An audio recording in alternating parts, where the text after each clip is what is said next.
Aku nggak akan bilang ke kamu untuk jangan anxiety, untuk jangan cemas. Karena menurut aku, cemas itu adalah bagaimana manusia ini, kita sebagai manusia ini bekerja. Cemas itu muncul sebenarnya sebagai bentuk peringatan kalau buat aku ya. Dia peringatan ke kita supaya kita lebih aware terhadap resiko-resiko yang muncul di masa depan. Terutama kalau cemasnya berkaitan dengan masa depan. Nah, tapi kadang-kadang cara kita merespon atau bisa dibilang kita stuck hanya pada cemasnya saja. Itu yang menurut aku kurang tepat. Ada dua cara sebenarnya. Ketika kita berhadapan dengan cemas, satu, kita memang perlu menenangkan cemasnya dulu. Untuk menenangkan cemas, buat masing-masing orang tuh beda-beda. Tapi buat aku sendiri, aku punya pengalaman. Menenangkan cemas itu buat aku adalah dengan melepaskan ketegangan di badan. Bisa dengan olahraga, lari, renang, yoga, apapun lah yang kamu suka. Itu tuh bisa banget. Atau sekedar stretching gitu. Pokoknya melepaskan ketegangan di badan itu bisa membantu mengatasi cemasnya kamu. Terus yang kedua adalah gimana caranya supaya cemas yang kamu rasakan itu tidak berulang terus. Aku tuh sering banget ketemu dengan beberapa temen yang mereka itu tiap ketemu ya selalu menceritakan kecemasannya. Tapi satu hal yang tidak pernah mereka lakukan atau mungkin jarang mereka lakukan adalah memperbaiki sistem kerjanya. Let's say terkait dengan kondisi finansial masa depan. Kayak sekarang kan kondisi lagi naik turun, gak jelas segala macam secara ekonomi. Oke, apa yang bisa aku lakukan? Misalkan penghematan. Oke, penghematan udah. Misalkan, oke, side job. Side job udah, tapi masih kurang. Oke, coba pikir lagi. Kira-kira pekerjaan apa yang bisa menghasilkan lebih banyak daripada yang sekarang? Yang skillnya belum kamu punya. Aku tuh pernah dulu ngalamin itu banget. 8 tahun kurang lebih, aku tuh kerja di sebuah perusahaan kecil lah bisa dibilang. 8 tahun itu gajiku mentok di UMR Bandung. Oke, kebayang kan? Terus aku mikir, waduh, gak bisa nih kayak gini terus. Iya gak sih? Ada yang harus aku ubah, ada yang harus aku lakukan. Apa? Aku cari bidang lain yang aku sukai. Kebetulan waktu itu, aku seneng dengan yoga. Terus akhirnya aku cari tahu, oh kalau yoga itu dibayarnya sekian, gajinya sekian, kerjanya seperti apa. Terus setelah hitung-hitung, wah ini worth it nih untuk dicoba gitu kan. Akhirnya baru aku ngambil pelatihannya. Dan gak kerasa, udah dari tahun 2015 kalau nggak salah, sekarang udah 2026 aku ngajar yoga.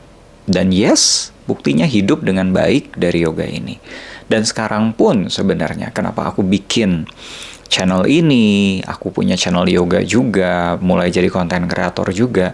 Karena sebenarnya itu juga terkait dengan sistem yang aku ingin bangun untuk masa depan gitu. Kayak aku mikirnya gini, oke, nanti misalkan udah mulai tua, tenaga udah mulai berkurang, kemungkinan besar atau malahan pastinya, itu kan tenaga aku untuk ngajar yoga keliling dan segala macam itu akan berkurang. So akhirnya aku berpikir, kira-kira kayaknya aku perlu untuk diferensiasi income. Apa yang bisa aku lakukan sekarang? Oh ya udah kayaknya konten bisa deh, karena itu aku sukain gitu. Udah mulai bikin konten, bangun dikit-dikit, mulai ada pemasukan dikit-dikit gitu, mulai jadi support sistem pemasukan utama aku gitu. Jadi semua itu kan berawal dari kecemasan. Jadi menurut aku kecemasan itu nggak selalu buruk. Tergantung kita menghadapinya gimana. Pertama, kecemasan memang perlu ditenangkan, karena kalau kondisi kita cemas, kita susah untuk mikir untuk jernih gitu kan. Kita susah mikir dengan kepala dingin gitu. Jadi memang harus didinginin dulu. Nah, cara dinginin kepala masing-masing orang itu mungkin beda-beda. Tapi secara umum, kalau kita mau cari tahu di dunia psikologis ya, dengan regulasi sistem saraf, menenangkan sistem saraf, apapun yang bikin badan kamu lebih tenang, lebih rileks. Lalu yang kedua itu ya tadi, perbaiki sistemnya. Mulai dari aku kira-kira nanti di masa depan pengennya kayak apa ya di kehidupanku atau di keuanganku gitu. Ya mulai susunlah sistem yang mendekatkan kamu ke tujuan kamu itu. Nggak hanya kita cemas dan ya udah sekedar mentok dicemas aja. Atau mungkin gini, Aduh, tapi kan aku nggak bisa ini, aku nggak bisa itu. Jangan pernah takut untuk bermimpi lebih besar daripada apa yang kamu mampu sekarang.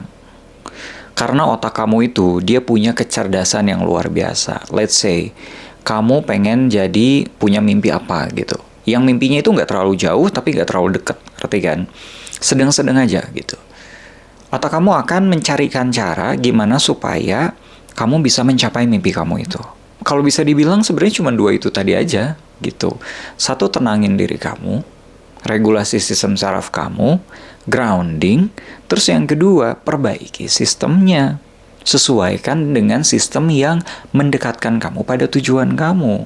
Kalau ternyata apa yang kamu lakukan saat ini tidak mendekatkan kamu ke tujuan kamu, berarti sistemnya yang harus diubah, bukan mimpinya yang harus diubah. Gitu. Mimpinya boleh tetap sama, tapi cobain deh sistemnya yang diperbaiki. Terus gimana kak untuk belajar sistem itu dari mana? Wah itu mah nggak terlalu susah ya zaman sekarang. Kita bisa nontonin podcast orang lain, kita bisa cari tahu di buku, baca buku. Ada satu rekomendasi buku namanya Thinking in System, itu bagus banget. Nanti gambarnya aku kasih di sini ya. Bagus banget, itu bisa kamu cobain. Dan sekarang juga ada AI, itu juga bisa membantu kamu untuk menyusun sistem yang mendekatkan kamu ke tujuan kamu. Dan yang terakhir, menurut aku yang paling sulit itu adalah eksekusi. Karena kadang-kadang kita mikir konsepnya bagus, kita udah perfeksionis, tapi kita nggak mau eksekusi. Eksekusi itu paling berat. Karena kadang-kadang, oke, kayak aku misalkan bikin video. Satu video sepi, dua video sepi. Kayak yoga aja, video yoga, konten kreator yoga. Baru pecah telur tuh setelah 2 tahun loh. Setelah 2 tahun. Baru pecah telur, baru mulai menghasilkan tuh 2 tahun.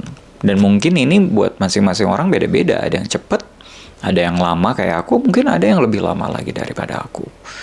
So ya, buat aku 3 hal itu. Semoga bermanfaat. Dan sampai ketemu lagi di video yang selanjutnya. Bye-bye.